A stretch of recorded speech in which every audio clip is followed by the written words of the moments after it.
first half, you guys were playing a little slower than normal, maybe intentionally, and then you sped things up in the second half. Was all of that intentional, and why do you feel like you guys played more Pacers-y in the second half? No, that was not intentional at all. No. I mean, it's just a little different with Ty being out there, so we're just trying to get used to everyone. We're going to be like that for a little minute, but it just took a few quarters, and we figured it out. How much different did it feel, if at all, like in general, without him and what you guys had to do differently? Because your assists to makes ratio was still fairly similar. The ball movement was still good. Well, if anything, I think it was a balanced night. I mean, you look down, the light like 15, 18, 16, 16, 14, 12. That's how it's supposed to be. When one of your guys goes down, the rest of the team has to step up. And I think we did a phenomenal job of doing that tonight. Sort of references last night, but you feel like that balance, or Monday, excuse me, this balance is critical going forward without him to continue to play at this level? Yeah, absolutely. And you got to do it by committee. And I think that's kind of how we got here. Obviously, Tyrese is, being the superstar that he is, but we all got here by committee, and we got to continue to do the same thing on the road.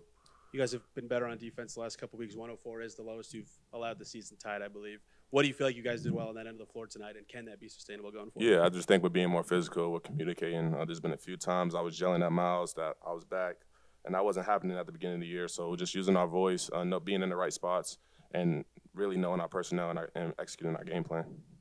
To stick, I guess, then on the topic of the difference between the first half and the second, I mean, what did you guys have to work through? I guess if it just to be dive into that a little bit more. I mean, what were the things that you kind of had to do to get your kind of feet under you, I guess? I think the energy was low to start the game, and that's another thing. We talk about doing stuff by committee. We all had to be, committed. We can't just rely on, someone like Buddy Hield who gives us affectionate energy all the time. It has to be, from the jump. We have to rely on each other to provide our own energy, especially, going on the road when you're in hostile environments and whatnot. So energy has to be a little bit better, and I think it wasn't bad, but it just wasn't Pacers basketball. You know what I mean? We were getting up and down. We were getting stops. And we held them to 21 points in the first quarter, but we only scored like 22, 23, whatever it was. So, it's not like we were doing a bad job. We just weren't playing our brand of basketball.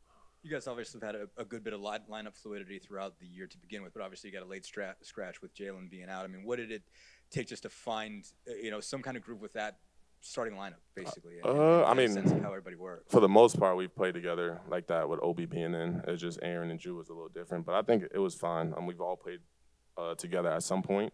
And then we got guys. Jordan came off the bench and had a huge night for himself, so it was good to see him out there, and you guys have seen him. What I guess talk a little bit more about him. Obviously, you probably haven't seen a bunch of them. Obviously, he did a lot of scoring last year. After you guys acquired him, and just how helpful was he tonight, just to see him get some time and opportunity? Yeah, it was great. I mean, Jordan puts in the work. I mean, I'm usually the first person in for early treatment or lift, and Jordan's right there behind me. So he's been putting the work in. And going back years ago when he was in Milwaukee and I was in Brooklyn, he had 30 in the preseason. So he's just an elite scorer. So once he gets to show it, he'll be good. Obviously, with that lineup, you get you, Andrew, you, and Aaron. So 4 of your best defenders, basically. And obviously, you were able to hold them to 21 in the first quarter. I mean, just how much, to what degree can that be your strength, I guess, if that's going to be your starting lineup going forward, to have that many of your top defenders together? Sure, we're taller. I mean, that helps a lot. I mean, you got guys, and I think at the beginning of the year we were getting hurt a lot by wings or, like the, fours and whatnot. And now that we have some, bigger guys in there, it makes things easier. It makes stuff like rebounding easier. That's another area I think we have to really improve upon if we want to, be the team that we want to be, is those getting those offensive rebounds or defensive rebounds and whatnot, and being able to, we're getting the stops, and I got to be able to finish a possession, I know we keep asking about it, but obviously TJ has another, pretty significant night coming off the bench, 7 out of 10, I think 8 assists, 0 turnovers. Just how critical has he been, whether Ty's playing or not, in maintaining the tempo that you guys want to do and just sort of keeping everything together when you got that second? You better off asking him. I'm used to it. That's the TJ I know, bro. Like, when he gets his opportunity, he never looks back, man. And, I've been playing with TJ 4 or 5 years now, and, just to see his level, his confidence grow is an incredible thing. So, I think that was nothing I wasn't expecting. 104 tonight for the Wizards is tied for the lowest you guys have allowed this season. What did you see from your team's defensive level tonight, and can that be something sustainable with the lineup changes you've made? Well, we need to do everything we can to sustain it. It should have been 102. We gave a guy a layup in the last play of the game, which, pisses all the coaches off. But that's, but yeah, no, it's, these games are going to look different without Tyrese out there. And, I thought we played very hard in this game. Washington's a much improved team. Forget what their record looks like. Their coach, Wes Unseld Jr., is doing a terrific job developing their young guys.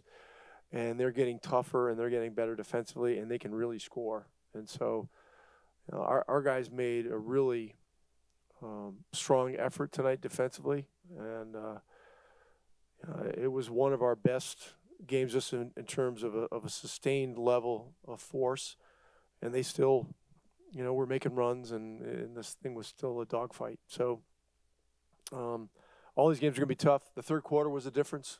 We came out of the locker room, and Bruce got us going, and from there we were able to finish. But these guys, you get a lead on them, they put a bazillion points up very quickly. We got up 17, then it was down to 8. It's just, but that's how teams are going to come at you. Assists. Myles was just talking about this, but how important do you think that balance will be going forward in these games with Tyrese out? Well, that's how we've been all year. I think we have 8 guys averaging double figures as it is.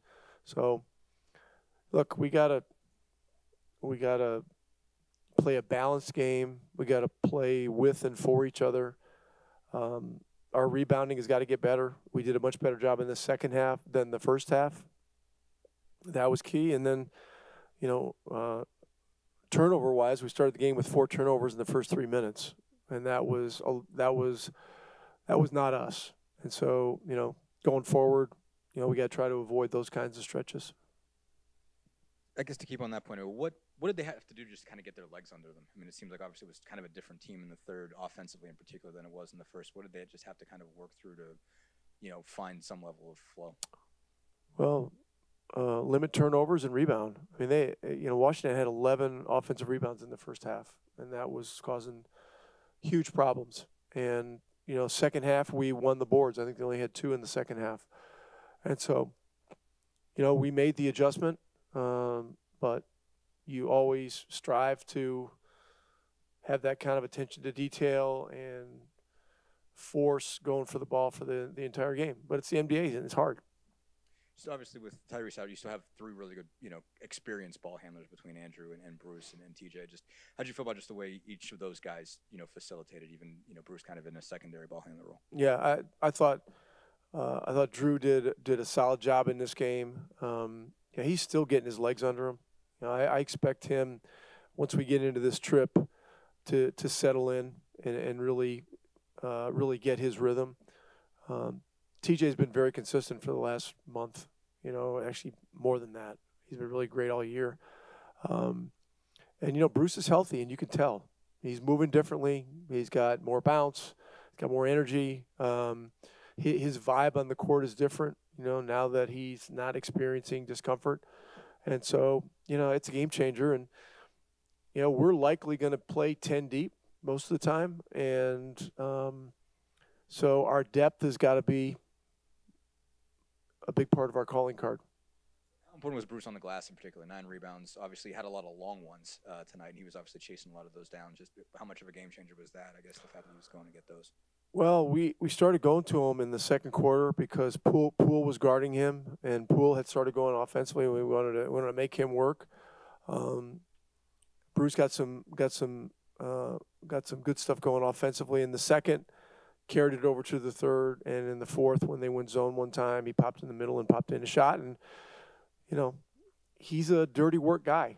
The boards, charges, loose balls, all that kind of stuff. That's, those kinds of things are things that teams he's played for have always been able to bank on. Jordan's obviously a guy you've continued to tell us that's a guy that can play and obviously hasn't got a lot of minutes. I mean, I thought Jordan Nwora showed tonight what being a professional in the NBA is. He's had a frustrating year in terms of opportunity, but he has stayed the course. He comes in, works on off days. He was in playing pickup yesterday with the interns and some of our low-minute guys. And then, Jalen was unavailable right before the game. Got word to Jordan, that you're likely going to be in the rotation tonight. And he was terrific. I mean, he defended offensively. He was really good. The dunk was a huge play in the game for momentum in the third quarter, and he made a big 3. So I was really happy for him. guys have a choice. You know, when things aren't going well, they can put their head down and, you know, blame the world, or they can look in the mirror and stay ready and stay tuned up and keep an edge, and he's done that. Rick, Jarris played this morning, and Jalen was a late scratch. What more can you say about their absences and how long they may be for you guys? Who? Jarris and Jalen, who were scratched right before. Jarris was sick, so we sent him home. Don't know what he has. And Jalen's thing was something that came on today, I guess. Didn't know anything about it. He went through the prep. He was moving slowly, and he kept, you know, reaching for his lower back. And finally, I took him out of the prep and told him to go into the trainers, and they looked at him, and he just was unable to go. So we'll hope we can get that turned around in a couple of days and have him ready for Friday. But if not, then, you know, it'll be the next man up. Rick, with Bruce Brown, is it taking him a little while to find his, you know, to find himself in this offense where he's not handling the ball all the time, which he did more of in Denver? Well, he played backup point in Denver the majority, and that's not what he's doing here. He's been mostly starting at 2, playing with Tyrese, who has the ball a lot of the time. You know, tonight, with a different configuration with Tyrese out, you know, we were moving the ball to different people. You know, Buddy Hield made 2 or 3 great plays off movement. You know, we were going to Bruce in the second, third, and fourth quarter. And so, you know, again, our game is going to look different without Tyrese, and we've got to continue to figure things out about what's going to be best for us. But you know, I think Bruce prides himself on being a guy who's resourceful and can adjust to virtually any NBA situation. I've seen him play point. I've seen him play 2. I've seen him play 3. I've seen him play 4. And he never complains. He just finds a way to get the job done. And that's meant a lot to our team this year.